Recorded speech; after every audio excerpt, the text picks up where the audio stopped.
ഇസ്രാ മിഅ്റാജാണ് 2-3 ദിവസങ്ങളിലായി നമ്മൾ ചർച്ച ചെയ്തുകൊണ്ടിരിക്കുന്നത്.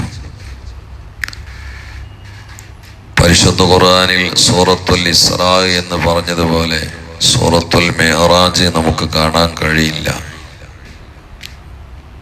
അതിനുള്ള കാരണങ്ങളിലേക്കുള്ള ചില സൂചനകളാണ് ഇന്നലെ പറഞ്ഞത്. ഇസ്രാ നബി സല്ലല്ലാഹു അലൈഹി വസല്ലം ജനമധ്യേ വാദിക്കുമ്പോൾ കേൾക്കുന്ന ശ്രോതാക്കൾക്ക് ചോദ്യം ചെയ്യാനുള്ള അവസരമുണ്ട്. കാരണം ഇസ്രായിന്റെ പ്രതലം അവർക്ക് പരിചയമുള്ളതാണ്, അത് ഭൂമിയാണ്. മസ്ജിദുൽ ഹറാമിൽ നിന്ന് മസ്ജിദുൽ അഖ്സയിലേക്കുള്ള ഭൂപ്രതലത്തിലൂടെയുള്ള യാത്രയാണ് ഇസ്രാ. അത്ഭുതകരമായ യാത്രയാണ്. പക്ഷെ വാദിച്ചാൽ ചോദ്യം ചെയ്യാനുള്ള സ്പേസ് ഉണ്ട്. എന്തുകൊണ്ട്? ആ സ്ഥലങ്ങൾ ജനങ്ങൾക്ക് പരിചയമുള്ളതാണ്. നേരെ മറിച്ച് മിഅ്റാജ് നബി സല്ലല്ലാഹു അലൈഹി വസല്ലം വാദിച്ചാൽ അത് ചോദിക്കാനുള്ള അവസരമില്ല. കാരണം ഉപരിലോകം ജനങ്ങൾക്ക് പരിചയമില്ല. ആ സമയത്ത് സൂറത്തുൽ മിഅ്റാജ് എന്ന ടൈറ്റില് ഇസ്രാ പറഞ്ഞ പോലെ പരസ്യമായി മിഅ്റാജ് കൊണ്ട് പറഞ്ഞാൽ അത് ബലഹീനരായ ആളുകളുടെ മേലുള്ള ആഘാതം വലിയതായിരിക്കും. അപ്പൊ പരസ്യമായി അല്ലാഹു തആല പ്രഖ്യാപിച്ചത് ഇസ്രാ ആണ്. സൂറത്തുൽ ഇസ്രായിലൊട്ട് മിഅ്റാജ് പരാമർശിച്ചോ ഇല്ല. അത് സൂറത്തുൻ നജ്മിലേക്ക് അല്ലാഹു മാറ്റിവെച്ചു. എന്നാൽ ഇതുപോലെ ഖണ്ഡിതമായി പറഞ്ഞതില്ല, സൂചനയിലൂടെ പറയുകയും ചെയ്തു. അത് അള്ളാഹുവിന്റെ റഹ്മത്താണ്.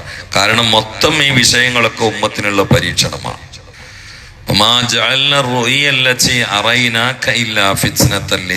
ഖുർആനാണ്. എന്നൊക്കെ നമ്മൾ ആ കാണിച്ചെന്നൊക്കെ ജനങ്ങൾക്കൊരു പരീക്ഷണമാണ്. എന്താ പരീക്ഷണം? ഇതൊക്കെ കേട്ടിട്ട് ബുദ്ധിയെ മാറ്റിവെച്ചിട്ടല്ലാതെ ഉൾക്കൊള്ളാൻ കഴിയില്ല. ഇതൊക്കെ വിശ്വസിച്ച് ഉൾക്കൊള്ളണമെങ്കിൽ ബുദ്ധിയെ മാറ്റി വെക്കണം. എന്നിട്ട് ഈ ആളെ നോക്കണം, മുഹമ്മദ് മുസ്തഫ. എന്നാ ഇസ്രാ പരസ്യമായി പറഞ്ഞു. കാരണം ആളുകൾക്ക് വേണമെങ്കിൽ ചോദിക്കാം. മസ്ജിദുൽ ഹറാമിൽ നിന്ന് മസ്ജിദുൽ അഖ്സയ്ക്ക് 1444 കിലോമീറ്റർ ഉള്ളത്. അത് പലപ്പോഴും അബൂജാഹിലും ഉത്ബത്തും ഷൈബത്തും അബൂ സുഫിയാനൊക്കെ യാത്ര ചെയ്യുന്ന സ്ഥലങ്ങളാണ്. അപ്പോ നിങ്ങൾ സാധാരണ അവർക്കത് യാത്ര ചെയ്യാൻ 40 ദിവസം എടുക്കാറുണ്ട്. 40 ദിവസം എടുക്കും. മസ്ജിദുൽ ഹറാമിൽ നിന്ന് മസ്ജിദുൽ അഖ്സയ്ക്ക് അന്ന് ഒട്ടകത്തിൽ യാത്ര ചെയ്യാൻ 40 ദിവസം എടുക്കും. ആ സ്ഥലത്തിലൂടെ ഒരു സെക്കൻഡിന്റെ ചെറിയ ഭാഗം കൊണ്ട് ഞാൻ എത്തി എന്ന് പറഞ്ഞാൽ ഇവർക്ക് ചോദിക്കാം. സംഗതി അത്ഭുതമാണ്, എന്നാലും ചോദിക്കാം, ഇജ്ജ് അങ്ങനെ എത്തേ? എന്നാ മസ്ജിദുൽ ഹറാമിന് എത്ര വാതിൽ, മസ്ജിദുൽ അഖ്സയ്ക്ക് എത്ര വാതിലുണ്ട് ചോദിച്ചു എന്നാണ് ഹദീസിലുണ്ട്. ഇവരിങ്ങണ്ട് വളഞ്ഞിട്ട് നബിനെ സെന്ററിലാണ്ട് ഇരുത്തി, അമ്മേ എത്ര വാതിലുണ്ട്? അതിന് മുമ്പാതിൽ എങ്ങനെയാണ്? ഒരു സ്ഥലത്ത് ഇപ്പൊ ഞാൻ ഇന്നലെ വാതില് പോയി, ആ സ്ഥലത്ത് വലിയ പള്ളിക്ക് എത്ര വാതിലുണ്ടെന്ന് ഇപ്പൊ എന്നോട് ചോദിച്ചാൽ എനിക്ക് പറയാൻ കഴിയുമോ? പോയാൽ തന്നെ പറയാൻ കഴിയുമോ? ഇല്ല. ഇപ്പൊ നിങ്ങളൊക്കെ അബുദാബി പോയ കുറെ ആളുകൾ കൂട്ടത്തിലില്ലേ? അവരോട് ഇപ്പൊ തിരിച്ചു നിന്നിട്ട് ഒരാൾ ചോദിക്കാണ്, അബുദാബി എയർപോർട്ടിൽ എത്ര വാതിലാന്ന് വെച്ചപ്പോ നിങ്ങൾക്ക് പറയാൻ കഴിയും. പക്ഷെ ഇവരെ എങ്ങനെങ്കിലും ഇതൊന്ന് കളവാക്കാൻ ഇരുത്തി ചോദിച്ചു എത്ര വാതിലാണ് എന്ന്. നബി സല്ലല്ലാഹു അലൈഹി വസല്ലം പറയാണ്, ഞാനാണ്ട് ഇരുന്നപ്പോ എന്റെ നേരെ മുമ്പിൽ അല്ലാഹു തആല കൊടുന്നിച്ചിട്ടുണ്ട് മസ്ജിദുൽ അഖ്സ, മുഹമ്മദ് മുസ്തഫ. അതൊക്കെ ഇന്ന് നമുക്ക് വിശ്വസിക്കാം. അന്ന് വിശ്വസിക്കണമെങ്കിൽ കുറച്ച് പാടാണ്. ഇന്നിപ്പോ നമ്മളെ നേരെ മുമ്പിൽ ലൈവായിട്ട് എന്തെല്ലാം സാധനം കൊടുന്നേക്ക. നമ്മളൊക്കെ മക്കളെ റൂമിക്ക് അബുദാബിന്ന് അമേരിക്കന്നൊക്കെ പെൺകുട്ടികൾ വരുന്നില്ലേ മൊബൈലിന്റെ ഉള്ളിക്ക്? ഇതൊക്കെ പ്രകാശത്തിന്റെ കളിയല്ലേ? ബുറാക്ക് എന്നുള്ളതിന് വർക്കെന്ന് വന്നല്ലേ? ഇതൊക്കെ പ്രകാശല്ലേ? അപ്പൊ ലൈവ് പ്രോഗ്രാം എല്ലാ ദിവസങ്ങളിലും കൈവെള്ളയിൽ അനുഭവിക്കുന്ന നമുക്ക് ഇന്ന് ഇതൊക്കെ ആമന്ന സല്ലംന എന്ന് പറയാം. പക്ഷെ അന്ന് ഇതൊന്നും ഇല്ലല്ലോ. എന്നിട്ടും നബി സല്ലല്ലാഹു അലൈഹി വസല്ലം പറഞ്ഞപ്പോൾ സഹാബാക്കൾക്ക് സംശയം ഉണ്ടായില്ലല്ലോ. അപ്പൊ അവരുടെ ഈമാൻ എത്രയാണ്? അതാണ് അല്ലാഹു പറഞ്ഞത്, ഇംതഹന അല്ലാഹു ഖുലൂബഹും ലിത്തഖ്വ. അവരുടെ കൽബിന് പറ്റുമെന്ന് അല്ലാഹു ടെസ്റ്റ് ചെയ്തിരിക്കണെന്ന് അല്ലാഹു പറയുന്നത്. അങ്ങനത്തോരെയാണ് അന്ന് കൊടുക്കുന്നത്. നമ്മളൊക്കെ അന്നാണെങ്കില് നല്ല രസം ഉണ്ടാവും. നമ്മളന്ന് പറ്റൂല, നമ്മളെ കൽബ് അതിന് പറ്റൂല. ഇന്നത്തെ കാലത്ത് പറ്റിയവരാണ് ഇന്നത്തെ കാലത്ത് വന്നത്. അന്നത്തെ കാലത്ത് പറ്റിയവർ അന്നത്തെ കാലത്ത് വന്നിട്ടുണ്ട്. ഏതായാലും ഇവരെങ്ങനെയാണ് ചോദിക്കാൻ തുടങ്ങി. അതിന്റെ വാതിലും അതിന്റെ രൂപങ്ങളൊക്കെ നബി സല്ലല്ലാഹു അലൈഹി വസല്ലം പിന്നെ ഇവരോട് മറുപടി എടുക്കാൻ നോക്കണവരോ ഇവരാ മറുപടി ഇവരോടാ പറയുന്നത്. പക്ഷെ നോക്കണ നേരെ മുമ്പിൽ അല്ലാഹു തആല കൊണ്ടുവന്ന് വെച്ച ആ ബൈത്തുൽ മുഖദ്ദസിലേക്ക് നോക്കി, മസ്ജിദുൽ അഖ്സയ്ക്ക് നോക്കിയിട്ടാണ് ഇവരുടെ ചോദ്യത്തിന് മറുപടി പറയുന്നത് മുഹമ്മദ് മുസ്തഫ. അങ്ങനെ സംഭവം കഴിഞ്ഞിട്ടുണ്ട്. അതിനിടക്ക് നബി സല്ലല്ലാഹു അലൈഹി വസല്ലം പറഞ്ഞു, നിങ്ങളെ കൂട്ടത്തും ഒരു സംഘം പോയിട്ടില്ലേ മസ്ജിദുൽ അഖ്സയ്ക്ക്? അവിടേക്ക് പോയിട്ടില്ലേ? അവർ ഇന്ന സ്ഥലത്ത് ഒട്ടകത്തിനെ കെട്ടിയിട്ട് ടെന്റില് രാത്രി താമസിക്കുന്നുണ്ട്. ഇപ്പൊ അവര് എത്തിയത് ഇന്ന സ്ഥലത്തായിരിക്കും. അവരെ ഞാൻ കണ്ടിട്ടുണ്ട്. മാത്രല്ല, അവര് കുടിക്കാൻ എടുത്തുവെച്ച തോൽപാത്രം എന്റെ കാല് തട്ടിയിട്ട് മറിഞ്ഞു വീണിട്ട് അതിൽ വെള്ളം ഉണ്ടാവില്ല.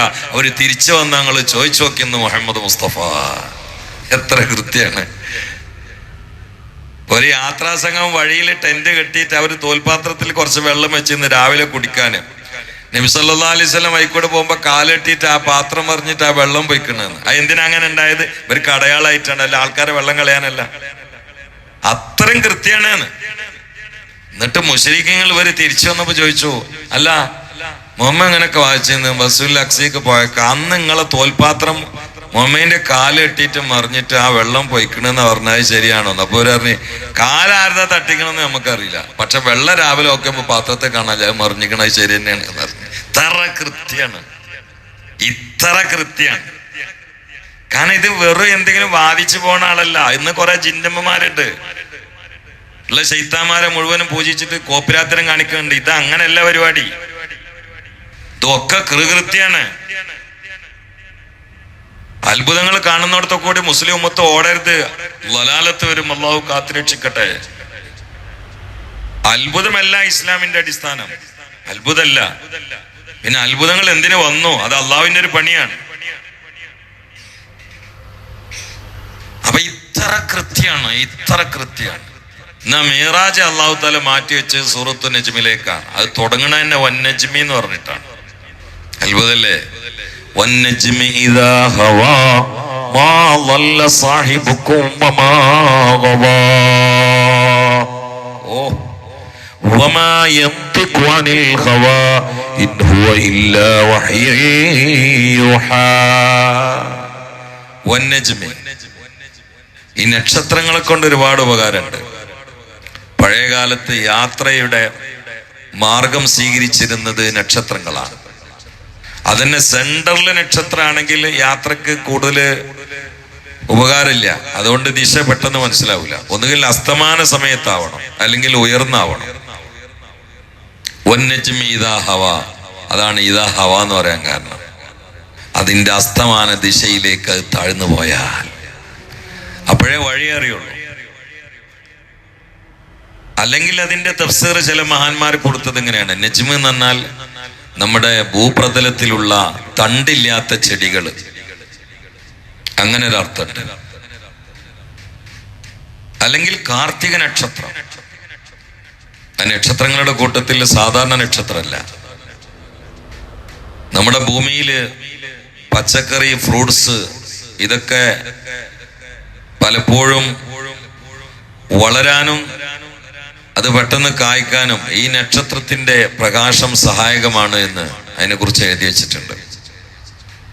അല്ലെങ്കിലും ശൈത്താന്മാരെ എറിഞ്ഞാട്ടുന്ന നക്ഷത്രം കൊണ്ടല്ലോ.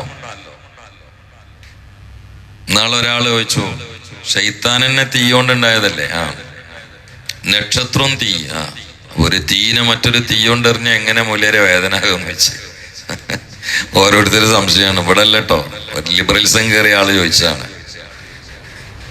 അതിൽ ഉറച്ചോന്ന് ചോദിച്ചു. തീനെ തീയോണ്ടെറിഞ്ഞ വേദനാവില്ല എന്ന് ഉറപ്പാണോ? എന്നാ പിന്നെ ഞാനൊന്ന് നോക്കട്ടെ, മനുഷ്യൻ സൃഷ്ടിക്കപ്പെട്ട മണ്ണോണ്ടല്ലേ? അപ്പൊ ഞങ്ങളെ മണ്ണിന്റെ കട്ടെടുത്ത് എറിഞ്ഞ അങ്ങനെ ഉണ്ടാവും? വേദനാവില്ലേ? മണ്ണോണ്ട് ഉണ്ടാക്കപ്പെട്ടെന്ന ആൾക്ക് മണ്ണോണ്ട് എറിഞ്ഞ വേദനാവില്ല എന്ന് ആരോ പറഞ്ഞു? അപ്പൊ മനുഷ്യൻ സൃഷ്ടിക്കപ്പെട്ട മണ്ണോണ്ടാണ് എന്ന് പറഞ്ഞാൽ മനുഷ്യന്റെ സൃഷ്ടിപ്പ് ധാതുക്കളിൽ മണ്ണുണ്ട്. വലഖദ് ഖലഖനൽ ഇൻസാന മിൻ സുലാലത്തിൻ മിൻ തീൻ. ആദം നബി മാത്രമൊന്നുമല്ലത്, എല്ലാരെയും മണ്ണിന്റെ അംശമുണ്ട്. എല്ലാ കിതാബിലും ഉണ്ട് ആ വിഷയങ്ങൾ. അത് വിവരമില്ലാത്ത ആളുകൾ കളിയാക്കുന്നു മാത്രം. നമ്മളെ ശരീരം സൃഷ്ടിക്കപ്പെടാൻ ഭൂമിയിലെ ഏത് സ്ഥലത്തുള്ള മണ്ണാണോ അള്ളാഹു തആല എടുത്തത് അവിടെ ആയിരിക്കും നമ്മളെ ഖബർ എന്ന് മുഹമ്മദ് മുസ്തഫ. മദീനയിൽ കുറച്ച് സഹാബാക്കൾ കൂടിയിട്ട് ഖബർ ഇങ്ങനെ ഒഴിച്ചുകൊണ്ടിരിക്കുമ്പോ അതിലേക്ക് പോവാണ് നബി സല്ലല്ലാഹു അലൈഹി വസല്ലം. അപ്പൊ ചോദിച്ചു, ലിമൻ ഹാദൽ ഖബർ, ഈ ഖബർ ആർക്ക് വേണ്ടിയാന്ന് വെച്ചു. ലി റജുലി മിനൽ ഹബശ, നീഗ്രോ കുട്ടിക്ക് വേണ്ടി ഉണ്ടാക്കുകയാണെന്ന് അറിയാം. ഇപ്പൊ നീഗ്രോ ആള് ഹബശിന്ന് വന്നാണ്, മദീനത്ത് മരിച്ചു, ആൾക്ക് വേണ്ടിയിട്ടാണ് ഖബർ ഒഴിക്കണെന്ന് പറഞ്ഞു. ഉടനെ നബി സല്ലല്ലാഹു അലൈഹി വസല്ലം എന്താ പറഞ്ഞേ? മാഷാ അല്ലാഹ് സീഖ മിൻ അർളിഹി അല്ലതി ഖുലിഖ മിൻഹാ സീഖ ഇലൽ അർളി അല്ലതി ഖുലിഖ മിൻഹാ. അയാൾ ജനിച്ച സ്ഥലത്തിൽ നിന്ന് അയാളെ സൃഷ്ടിക്കപ്പെടാൻ തീരുമാനിച്ചെടുത്ത മണ്ണുള്ള സ്ഥലത്തേക്ക് അയാൾ അള്ളാഹു കൊണ്ടുവന്നു അല്ലേ എന്ന് നബിയുനാ മുഹമ്മദ് മുസ്തഫ. സീക്ക എന്ന് പറഞ്ഞാൽ സാക്കൈത വന്നാണ്, വലിച്ചു കൊണ്ടുവരപ്പെട്ടു എന്ന. കാരണം മരിച്ചു പോകുന്നുള്ള ഇപ്പൊ ആർക്കും പൂതിയുള്ള കാര്യമില്ല. ആ ഖുർആനെ പ്രയോഗിച്ച് പല സ്ഥലത്തും സാക്ക സീക്ക മസാക്ക് എന്നാണ് ഉപയോഗിച്ചത്, അതാണ് ഉപയോഗിച്ചത്.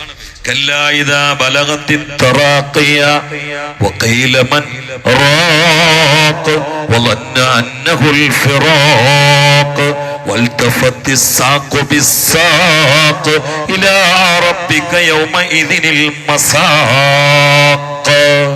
مساق إلى ربك മരിച്ചുപോണതിനെ കുറിച്ച് അല്ലാഹു പറയാണ്, ആ ദിവസം നിന്റെ റബ്ബിലേക്ക് നിന്നെ മസാഖ് വലിച്ചു കൊണ്ടുവരപ്പെടുന്ന പറയുന്നത്. കബറിങ് പോയി കിടക്കുന്ന ആർക്കെങ്കിലും ബോധി ഉണ്ടായിട്ട് യാത്ര പോവുക.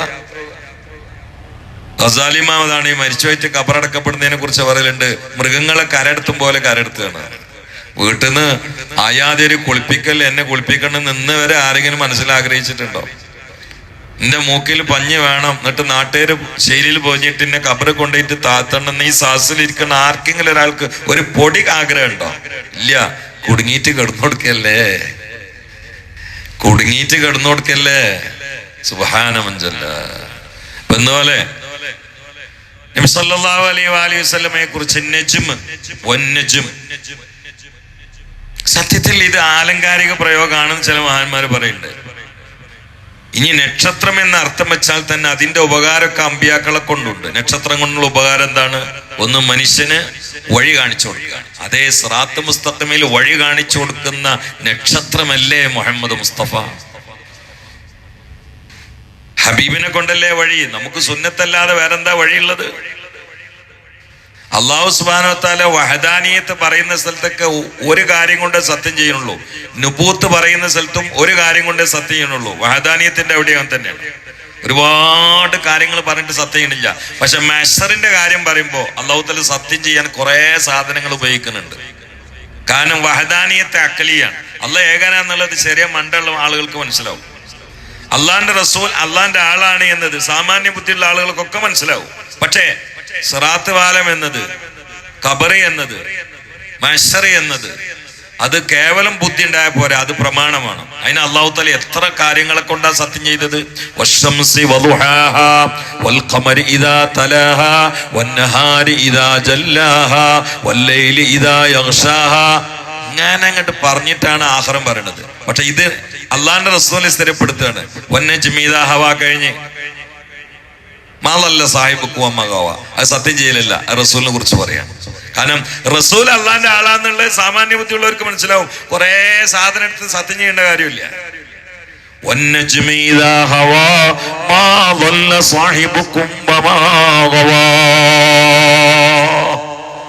മാലല്ല സാഹിബുക്കും നിങ്ങളെ കൂട്ടുകാരൻ പഴച്ചിട്ടില്ലട്ടോന്ന് അല്ല പറയാ. ഞാന് ദർസിലെ കുട്ടികളെ കാര്യം മൊത്തം നോക്കാൻ വേണ്ടിയിട്ട് ഷരീഫ് അഷ്റഫിനൊരു കാര്യം ഏൽപ്പിച്ചു. അദ്ദേഹം ആ കാര്യം ദർസും കാര്യങ്ങളൊക്കെ ഇങ്ങനെ നടക്കുമ്പോൾ ഞാൻ സ്വകാര്യമായിട്ട് നിരീക്ഷിക്കുകയാണ്, അദ്ദേഹത്തിന് എന്തെങ്കിലും കുഴപ്പമുണ്ടോ ഇല്ല. ഒരു ഉദാഹരണം പറയാണ്. നിരീക്ഷണത്തിൽ എനിക്ക് കൃത്യമായി ബോധ്യപ്പെട്ടു ആള് ഓക്കെയാണ്, ഒരു കുഴപ്പമില്ല. അപ്പൊ ഞാൻ കുട്ടികളോട് എന്താ പറയും, മാലല്ല സാഹിബുക്കും അമ്മാകവ ഒപ്പം കൂടിക്കോളി, ഒരു കുഴപ്പമില്ല എന്ന് പറയും. അല്ലാഹു തആല കാര്യങ്ങളൊക്കെ ഏൽപ്പിച്ചു. നബിയുടെ വർക്കൊക്കെ കൃത്യമായി കണ്ടിട്ട് പറയാണ്, മാലല്ല സാഹിബുക്കും അമ്മാകവ, ഇനി പുനഃപരിശോധന വേണ്ട, നിങ്ങളാള് വശ മാലല്ല സാഹിബുക്കും, നിങ്ങളാള് പഴച്ചിട്ടില്ല വമാകവ, നിർമാർഗത്തിൽ തെറ്റിയിട്ടില്ല എന്ന് പറഞ്ഞാൽ സ്വയഷ്ടത്തിന് പഴച്ചു പറ്റില്ല, കുടുങ്ങിയിട്ടും പഴച്ചിട്ടില്ല, അങ്ങനെയും പഴക്കാമല്ലോ. ഇച്ഛക്ക് അടിമപ്പെട്ടിട്ടും പഴച്ചിട്ടില്ല, പ്രലോഭനത്തിൽ വിട്ടിട്ടും പഴച്ചിട്ടില്ല, ആൾ ഓക്കെയാണ്. ഇത് പറയാൻ ഒറ്റ പ്രാവശ്യം സത്യം ചെയ്തത് ഒന്നജ്മി ഇദാ ഹവാ. അതിലാണ് മേറാജ് പറഞ്ഞത്. അപ്പൊ മേറാജും നജ്മും തമ്മിലൊരു ബന്ധം ഉണ്ടാവണം. അതാണ് മേറാജും നജ്മും തമ്മിലൊരു ബന്ധം ഉണ്ടാവണം. അതിന് ചില മഹാന്മാരുടെ കിതാബിൽ ഇതിനൊരു തഫ്സീർ കാണാം. അത് ഞാൻ കണ്ടിട്ടുണ്ട്. വന്നജ്മി മിറാജിന്റെ രാത്രിയിൽ പ്രോജ്വലിച്ചു നിൽക്കുന്ന നക്ഷത്രമായ പരിശുദ്ധ റസൂല് തന്നെയാണ് സത്യം. ഇതാ ഹവാ മിറാജ് കഴിഞ്ഞുകൊണ്ട് ഭൂമിയിലേക്ക് ഇറങ്ങി വന്നാൽ അങ്ങനെയും തഫ്സീറുണ്ട്. അങ്ങനെയും തഫ്സീറുണ്ട്. അപ്പൊ ഇനി ശരിക്കുള്ള നക്ഷത്രം മുത്തുനബിയും തമ്മിലുള്ള ഒരു ബന്ധം എന്താ? ബന്ധമുണ്ട്. ഇവിടെ നമ്മൾ പറഞ്ഞല്ലോ, നക്ഷത്രങ്ങളുള്ള ഉപകാരങ്ങളിൽ ഒന്ന് വഴി കാണിക്കൽ. റസൂല് വഴി കാണിക്കുന്ന ആളാണ്. 2 ശൈത്താന്മാരാട്ടൽ. റസൂല് ശൈത്താൻ ആട്ടുന്ന ആളാണ്. ശൈത്താൻ ആട്ടാൻ വന്നതാണ്. ശൈത്താൻ റജീമാണ്, റസൂല് റഹീമാണ്. റഹ്മാന്റെ റഹീമാണ്. ലഖദ് ജാഅക്കും റസൂലുൻ മിൻ അൻഫുസിക്കും അസീസുൻ അലൈഹി മാനിത്തും ഹരീസുൻ അലൈക്കും ബിൽ മുഅ്മിനീന റഊഫുർ റഹീം. ശൈത്താൻ റജീമാണ്, മുത്തുനബി റഹീമാണ്. റജീമിനാട്ടാൻ ഒരു റഹീം, അതാണ് മുഹമ്മദ് മുസ്തഫ. അപ്പോ നക്ഷത്രത്തിന്റെ പണി മുത്തുനബി എടുക്കുന്നുണ്ട്, ശൈത്താൻ ആട്ടുന്നുണ്ട്. പിന്നെ നക്ഷത്രം കൊണ്ടുള്ള ഒരു ഉപകാരം എന്താണ്? ജനങ്ങൾക്ക് ഉപകാരമുള്ള ഫ്രൂട്ട്സ്, ചീര, ചെടി, ഇതൊക്കെ ഉണ്ടാകുന്ന നക്ഷത്രങ്ങളെ കൊണ്ടാണ്. അതെ, ആത്മാവിന്റെ പഴമാണ്, ആത്മാവിന്റെ ചീരയാണ്, ആത്മാവിന്റെ പച്ചക്കറിയാണ്, ആത്മാവിന്റെ ഔഷധമാണ് മുഹമ്മദ് മുസ്തഫ. ഞാൻ ആ സത്യം ചെയ്യുന്നതിന്റെ ബന്ധം, അതിന്റെ അത്ഭുതമാണ് പറയുന്നത്. വന്നജ്മി ഇദാ ഹവാ. ഇതിലാണ് അള്ളാഹു മിറാജിലേക്ക് സൂചന പറഞ്ഞത്. സുമ്മ ദനാ ഫതദല്ല ഫകാന ഖാബ ഖൗസൈന ഔ അദ്നാ. ഇൻഷാ അല്ലാഹ് നമുക്ക് നാളെ പറയാം. അള്ളാഹു തൗഫീഖ് ചെയ്യട്ടെ. സല്ലല്ലാഹു അലാ മുഹമ്മദ് സല്ലല്ലാഹു അലൈഹി വസല്ലം. സല്ലല്ലാഹു അലാ മുഹമ്മദ് സല്ലല്ലാഹു അലൈഹി വസല്ലം. اللهم صل على محمد يا ربي صل عليه وسلم. الحمد لله رب العالمين. اللهم صل على سيدنا محمد وعلى آل سيدنا مولانا محمد. اللهم اغفر للمؤمنين والمؤمنات والمسلمين والمسلمات الأحياء منهم والأموات إنك مجيب الدعوات. اللهم بارك لنا في البر والبحر. اللهم بارك لنا في جميع أوقاتنا وفي أفعالنا وفي أحوالنا وفي جميع ما أعطيتنا وقنا شر ما قضيت. اللهم انصر أمة سيدنا محمد وارحم أمة سيدنا محمد. تجاوز عن أمة سيدنا محمد. اجعلنا من خيار أمته ومن محبيه. واغفر لنا ولآبائنا وأمهاتنا ومشايخنا واغفر لمن دفنوا حول هذا المسجد وفي هذه البلدة ولجميع المؤمنين والمؤمنات. آمين برحمتك يا أرحم الراحمين. وصلى الله تعالى وسلم على خير الخلق سيدنا محمد وآله وصحبه أجمعين. سبحان ربك رب العزة عما يصفون وسلام على المرسلين والحمد لله رب العالمين. السلام عليكم.